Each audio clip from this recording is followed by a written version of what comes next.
recreation come in and talk to everybody. We had a director of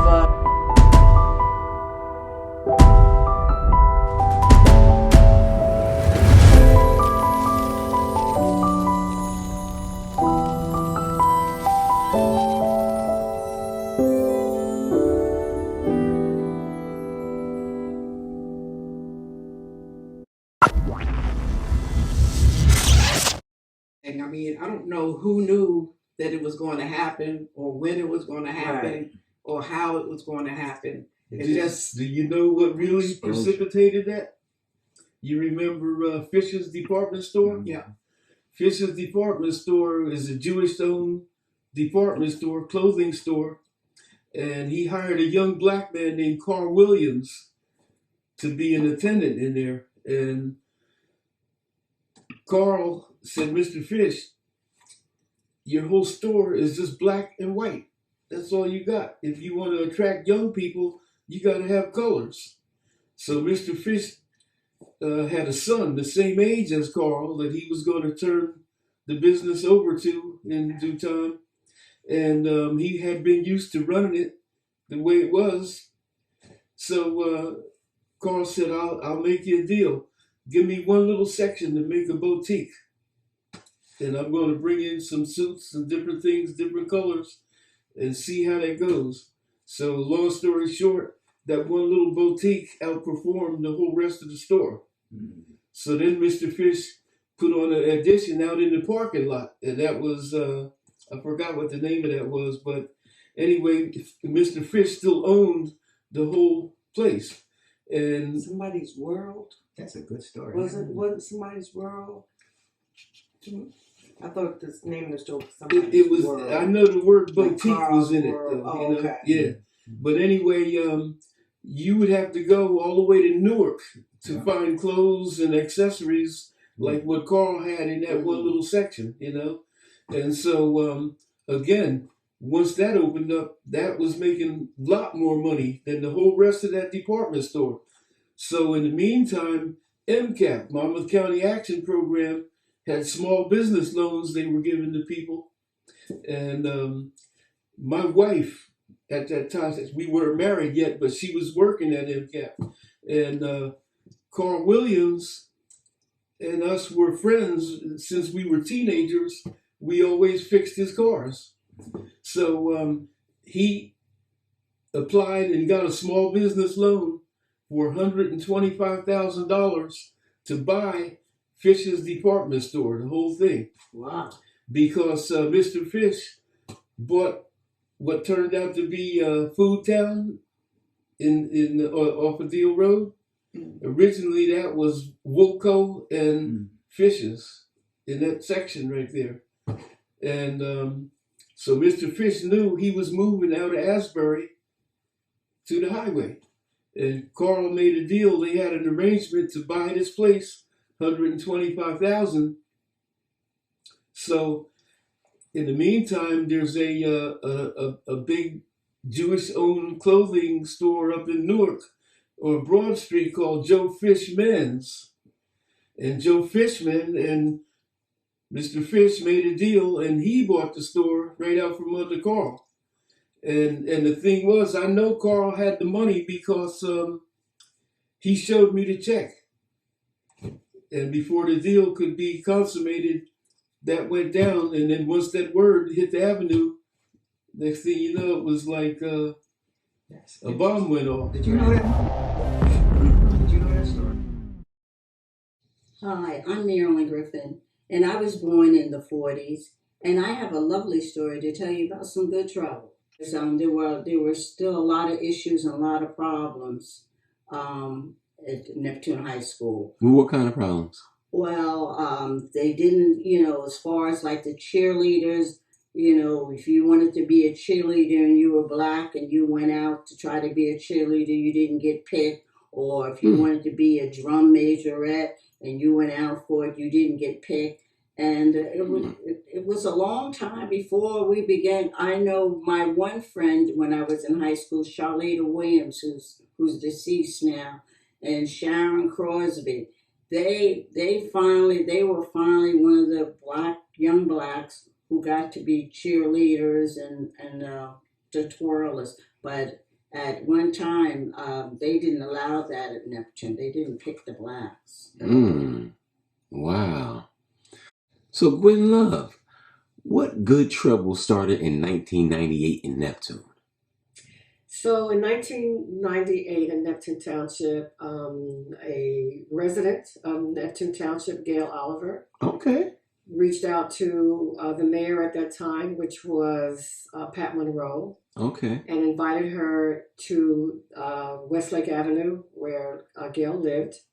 And she wanted her to see the conditions in her neighborhood. And Gail was a longtime resident of Neptune, born and raised, and had a home there with her mom, and was there when the uprising, came down Westlake Avenue, and saw that over the decades nothing had changed. That there had been no improvements, no cleanup, anything like that. And so she just got fed up at one time. And this is the Midtown area? This is Westlake Avenue.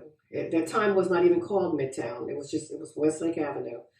And so she reached out to Pat Monroe. Pat Monroe did come out as the mayor. The mayor came out. The mayor did come out, and she walked the street with Gail, and Gail took her up and down the street. She showed her broken glass, garbage, abandoned lots. She saw, empty buildings. And she talked about the pride of the longtime residents that had been there for many, many years, and unfortunately were older, and unfortunately had to live in that condition. And Gail was just, young woman and fed up and had and just exercised her voice. And it was good trouble, because from that, Pat Monroe did take that information back to the township. And I worked at the time for the Neptune Township in the Planning and Zoning Board, and just happened to be in that role when Neptune decided they wanted to support an effort to actually do something. That it was my time at AT&T to do something else, where I could effectuate a change. And literally, I looked across the street where the Chinese junkyard was, and the last son in that family walked away from that establishment and left all that stuff there. At a junkyard? Yes, and this was right across the street from me. Okay. It was very unsightly.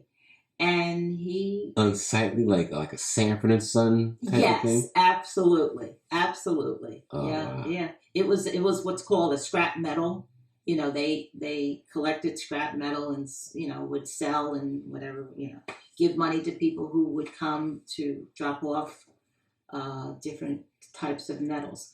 So when he left, again, nothing had changed on the corridor. My thought was, and then I verbalized it, I said, if I'm going to continue to live here, this has got to change. All this, it has to change. And then I started realizing, when all of this took place and reminiscing about this. And I'm like... You had a revelation. I sure did. Well, I was growing too. Right. See, I was growing. How old were you about when you... Oh, God. I was in my...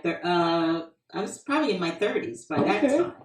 Yeah. And, close to 40, I'll say like that. And so I didn't share it with anyone initially, but the thoughts kept coming in my head. I need to do something. I need to say something. But who do I say it to? Right. So a really good friend of mine who's known me since I was a child, his name is, because he lives in South Carolina, Carl Williams, who was the owner of Mr. Fashion in Asbury Park, right on Cookman Avenue. Okay. So, he's in his ultimate wisdom and his talking and advising, because he has an investment in this area as well. I talked to him about it. And so he literally pushed me out there. I said, well, Carl, what do I do? He said, Gail, you have it in you. You can do this. And he literally told me where to start. So I said, but Carl, I don't know anybody in the township. I don't even know who the mayor is. I wasn't participating in anything. So he advised me who. Okay. All right. I said, okay, well, I'll go do that. So I did. but I didn't get anywhere. I didn't get anything. I hadn't gone to the mayor. I went to the department to talk. And when I wasn't hearing anything back, my experience from AT&T, watching and listening, etc., said, okay, I'm starting here, but now I need to escalate it. And I'm like, but tell the department what I'm about to do. Okay, if you're not helping me and I've given you ample amount of time, I need to go above your head. And that has really stayed in my mind for all of these years. If I don't hear from you, then I go to the top. And I have no problem doing that. So I was starting to come out of my shell also. And so that's what I did. I found out who the mayor was, and her name is Patricia Monroe. Okay, Pat Monroe. Pat Monroe, absolutely. I called her. She called me back. We spoke on the phone, and then she said, well, Gail, why don't I come over to your house, to your home, and we can sit and talk. In the meantime, I prepared for that meeting by taking pictures of unsightly this, that, and the other, all throughout, the streets that came, that intersected with Westlake Avenue and Springwood Avenue. And so we sat on the couch in my home and we talked, and then we walked some of the streets. And then she said to me, walked the streets with the mayor? We walked the streets with the mayor. I did. And so after that, we came to my home and we concluded with, okay, Gail, I believe there's a program at the state where we would qualify. So I heard that word we, thinking that, okay, administration, you take it from here. Wow. I just brought it to your attention. Little did I know that it had to be driven by the community. The community up. And this program actually was designed for that. It was designed for bottom-up process. Okay. And again, that went right over my head initially, and I said, okay, I kept hearing that. So I went back to Carl. I told him what I had done. He was so proud. Carl Williams. Yes, Carl Williams. And so with all... Okay, the topic is good trouble, Black resistance in the Neptune and Shore area. What do you remember about the Black resistance in this area? Well, I do remember back in 1970, 69, 70, they had the riots on Springwood Avenue. And I was just a kid then, but I do remember distinctly the sirens, the fires, the burning up of half of Springwood Avenue. I mean, people walking around with crates of liquor, TVs. Looting? Oh, yes, a lot of looting. And again, I was a kid, so, my father kept me close to the house. But I do remember him at that time walking around with a sidearm. He has never done that. He walked around with his 45 and his holster on his hip. I guess just in case it bled over to Leonard Avenue, Monroe Avenue, where we stayed, which was only a few blocks from the riot. Yeah, those were some horrible times. I remember the state troopers. They stopped all the incoming traffic in the area. People couldn't come in. People couldn't get out. It was pretty bad. How many days was the 1970 riots?